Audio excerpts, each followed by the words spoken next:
শুভ সকাল। তো আমি আজকে চা খাওয়া নিয়ে শুরু করে দিলাম ব্লগটা। চা খাচ্ছি এখন বাজে 7:50 এরকম বাজে। দেরি হয়ে যায় আমার চা খেতে একটু। এই যে মেয়ে চলে এসেছে চা নিয়ে, ওর আমার সঙ্গে খাওয়া চাই। এই যে ছেলে পড়তে বসে গেছে সকালে, আর ছেলেকে তো বাড়ি নিয়ে এসেছি ছুটি করে, পরীক্ষা শেষ হয়ে গেছে বলে। তো আজকে কাজ তো বিশেষ কিছু নেই, সকালে চা খাওয়া হয়ে গেছে, টিফিনটা হবে। ছেলে তো পড়তে বসে গেছে, আর আজকে দুপুরে খাওয়ার ঝামেলা নেই, এই জন্যই কাজটা কম মনে হচ্ছে। কারণ আজকে বাপের বাড়িতে খাওয়া দাওয়া হবে দুপুরে।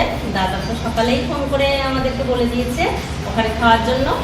তো এখন এই টুকিটাকি একটু কাজ আছে, চায়ের বাসন এগুলো ধুয়ে মুছিয়ে নিয়ে স্নানটা তার সেরে চলে যাবো তাড়াতাড়ি ওখানে।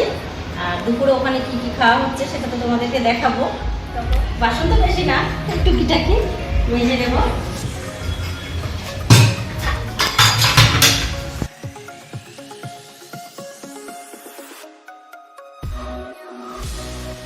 ছেলে তবলাটা রোদ্রে দিয়ে নিচ্ছি, কারণ ছেলে তো বাড়িতে এসছে, তবলা বাজাবে।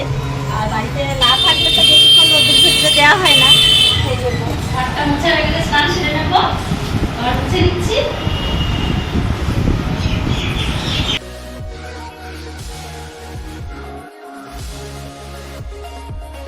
স্নান সেরে ঘরে এসে দেখি একটা শালিক পাখি জানলা দিয়ে ঢুকে খেলা করছে, কি সুন্দর, খুব ভালো লাগছে দেখে।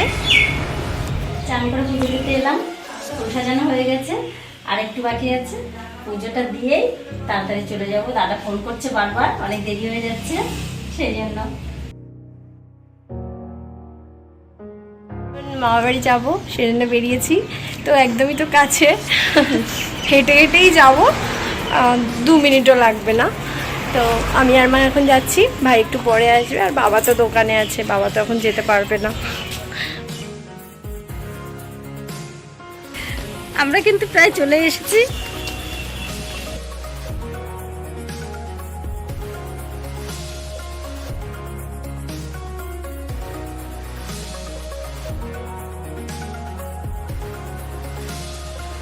এখানে সবাই খেতে বসে গেছে। এই যে এখানে পনিরের ঝাল, চিকেন কষা, ওদিকে আছে পায়েস, চাটনি, পাঁপড়, ডাল আর ভাজাটা মা ওদিক থেকে নিয়ে আসছে আবার। আমি আর কৃষ্ণা, ওরকম বৌদি, আমরা এই কোল্ড ড্রিঙ্কস দিয়ে শেষ করছি খাওয়াটা, দুপুরে খাওয়াটা।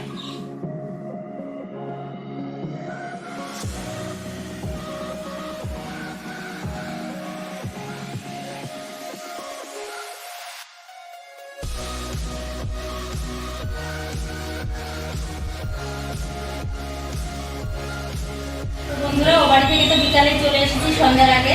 এসে ফ্রেশ হয়ে সন্ধ্যা দিয়ে নিলাম। সন্ধ্যাটা দিয়ে এবার ব্লগটা শেষ করব, সেই জন্য তোমাদের সঙ্গে একটু কথা বললাম। তো সবাইকে শুভ সন্ধ্যা জানাই। আর আজকের ব্লগটা এখানে শেষ করবো। আমার ভিডিওটা যদি সবার ভালো লেগে থাকে তাহলে অবশ্যই লাইক, কমেন্ট, সাবস্ক্রাইব করবে। আর আজকের ব্লগটা এখানে রাখছি। টাটা।